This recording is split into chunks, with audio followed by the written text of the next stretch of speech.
There was no conversation like, hey, I've had, a great time with you. I just don't think this is working out for either of us, and we have to go our separate ways. Like, there was no conversation like that. It was more like, fuck you, bitch, bye, I'm dating this person. I'm like, oh, okay, cool. What happened? I don't think I've ever sobered up on drunken love by remembering who the fuck I am as quickly as I have in the last week.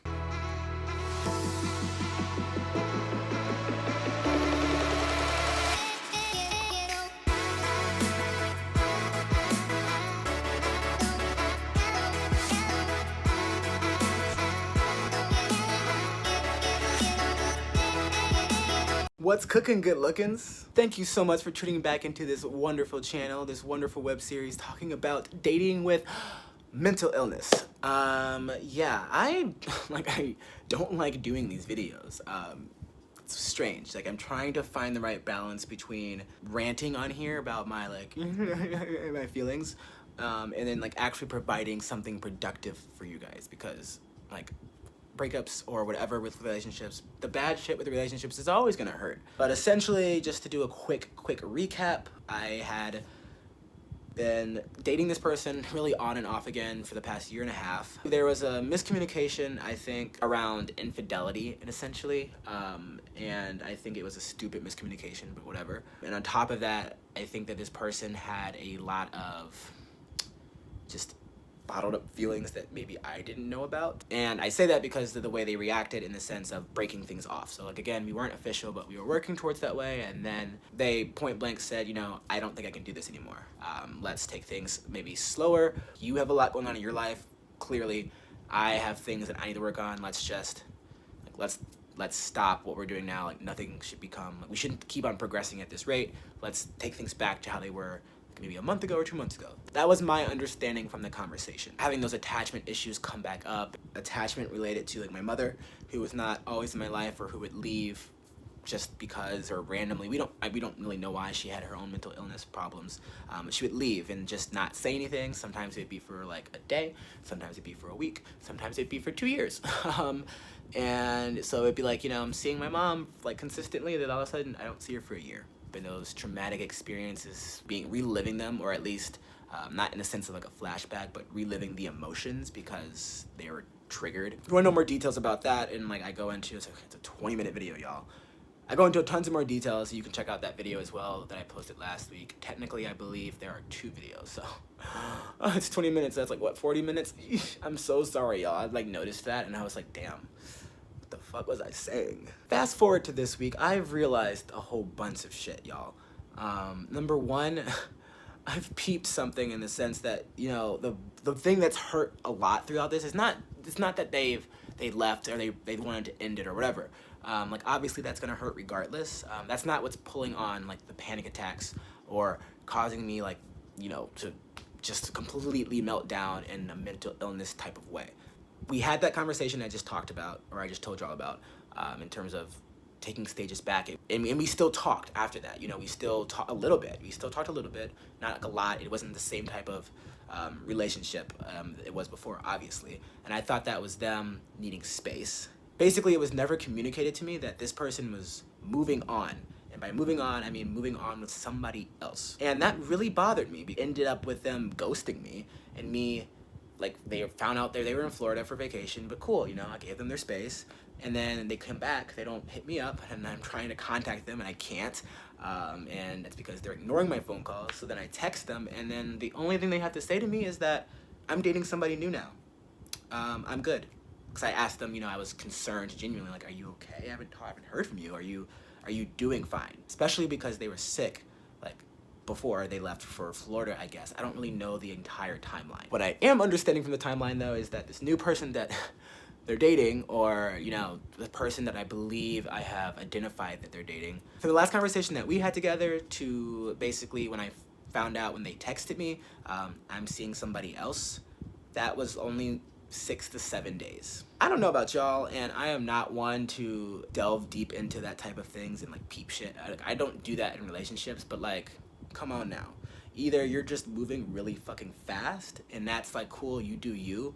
You might need to go see a therapist or something, maybe, and that's no shade. It's no shade, because I've done that before too. Or, and this is the more probable reason, you were talking to this person like beforehand, or there was something going on. You know what I'm saying? Something doesn't smell right. Something feels fishy. I had this person on the side as like a failsafe. I don't really know, and I'm not gonna go down that rabbit hole. That hurts a little bit. You get what I'm saying? It's a short amount of time, and it's sketch as hell. This week, I can't give like all the details just because it's just a lot. I haven't made a video on this, so I guess you don't know. But I've been having a lot of cognitive impairments in terms of just memory and functioning, and it's really hard for me to just do tasks and execute certain things.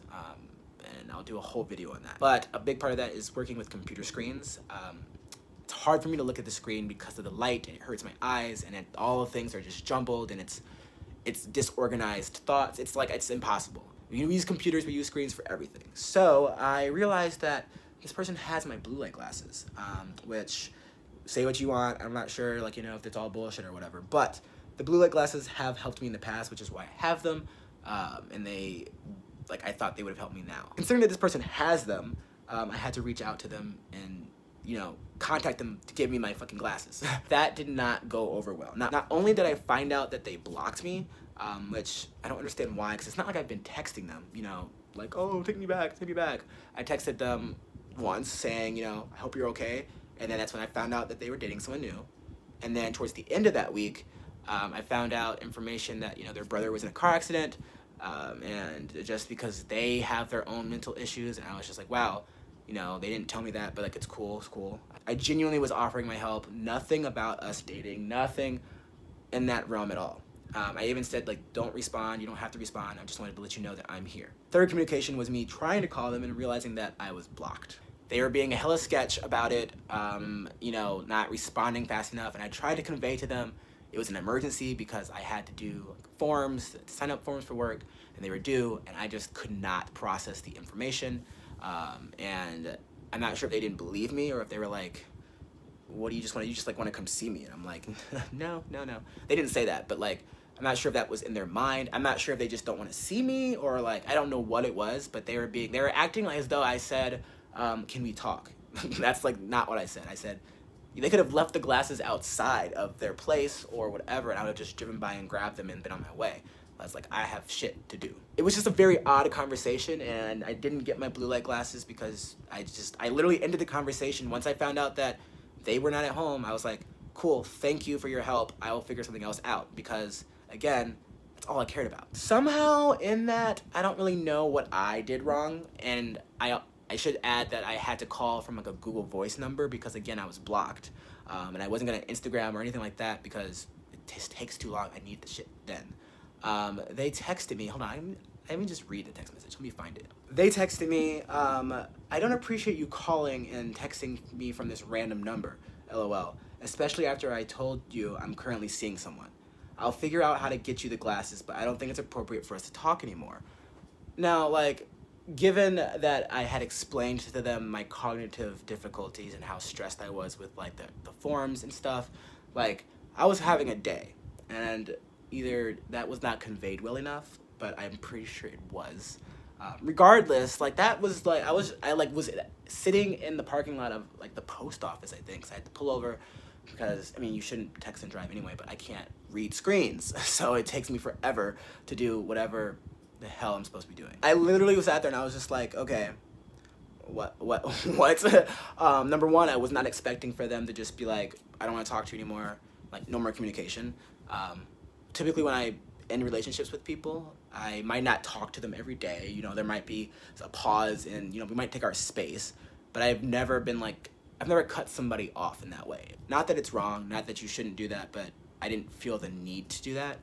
And with this person, it's not like we were talking anyway. It's not like I had been texting them like, please take me back, or like, please, like, let's talk, or like, let's hang out. I literally had not talked to them. I had respected their space. I didn't even know that I was blocked, so I couldn't talk to them. It was just very, I don't know what provoked that text message, but I started thinking that this person knows that I've been having this day, whatever, like having a day right now. This person also knows my issues with attachment, and my issues with, you know, my like family, and just my, you know, has a general understanding of my triggers, and we talked about this numerous times. So it's for them to text me, I don't, like, we shouldn't talk anymore, I don't know, I felt some type of way about it, obviously.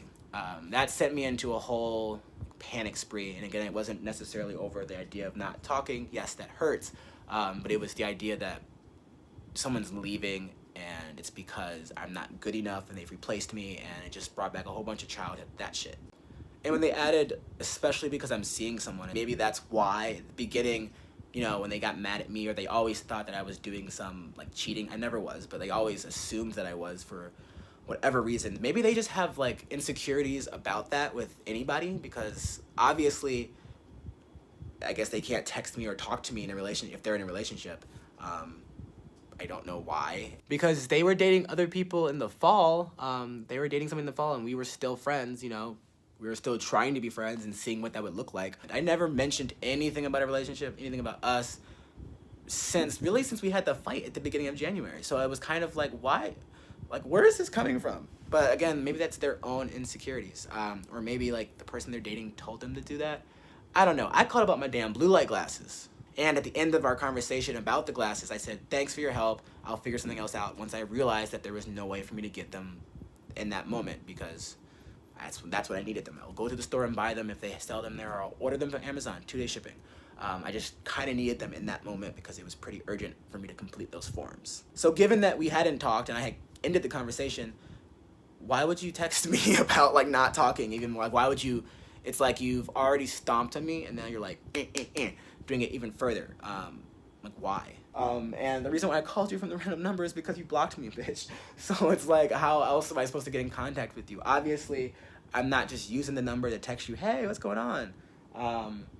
Just trying to, like, get my shit. I've realized that the more and more that they become, quote unquote, like an asshole, or just not thinking about, you know, there's ways to deliver news or information and still convey your needs in, like, a respectful way of the other person. You know, I might just leave it where I left it. I haven't texted them at all, besides the blue light glasses and besides when I found out the first thing.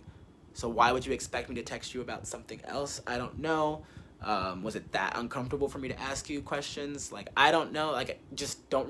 There was no need for a response. I ended the conversation. I wasn't planning on texting. Blah blah blah blah blah. Like, why do you have to kind of, like, further jam in the point of, I don't want to talk anymore? But it was from there that I realized that this relationship, and the more and more I realized, is that, I'm not even sure how to word this. Basically, they, throughout the entire relationship, and I'm not saying that it's all their fault and that I was this perfect little angel and that I was super sweet. I'm not saying any of that. There was, you know, problems on both sides. But there's a long list of problems on their side. And I've realized that they're toxic AF. And for the entire relationship, they always made me feel like as though I was the one that was the problem. I was the one that was crazy. You know, the first time we broke up, I broke up with them because I was like, I guess we have different expectations for each other, and my mental illness is just too much for you to handle, and I can't, like, ask you to do these things. And I was doing it like a mercy, sort of, a little bit, because I just couldn't deal with the fighting and the arguing. It was a lot. They, throughout the entire relationship, had continually made me feel bad about things that in reality should have been things for them to work on. And at the time, I didn't realize it in my mind at all, for various reasons, you know? And when I say toxic, I don't necessarily mean that, see, I don't know. I feel like there was so much also good coming from them, like so much good stuff. That's why I stayed in the relationship, that it's hard for me to say this person was toxic, not because I'm worried about hurting their feelings, or, and I'm not using names or, like, you know, any of that stuff, so y'all don't know who the fuck I'm talking about. So I'm not doing it to necessarily protect them, but I feel as though I know them and I know their heart and I know that they care about me, but everything seems to deviate from that perspective. You know, do they actually care, or at least care in the way that people should care? So I started writing down some things, and I was just thinking about all the things that have occurred in a relationship and things that were just, like, hella one-sided or toxic, or things that they perpetrated and tried to make me feel crazy about. And there's hella instances that's just been like, damn. When I looked at this, obviously now I'm still sad about it. I'm still sad about the loss of the relationship. If they came back, I probably would go back. Other than that, I'm looking at this and I'm like, damn. Like, I guess I dodged the bullet, because maybe they cared about me at some point, maybe they didn't, maybe they loved me, maybe they didn't, but like, they've often lied, and they've often been manipulative, and they've often just done a lot of toxic shit. But haven't we all? I just had to insert that as I was editing this, because I just really have to stress that it's not one-sided. I'm no saint. What's key here is recognizing this, that you don't make it a pattern. That's what's important, and that's, I think, what pissed me off so much about this relationship. So yeah,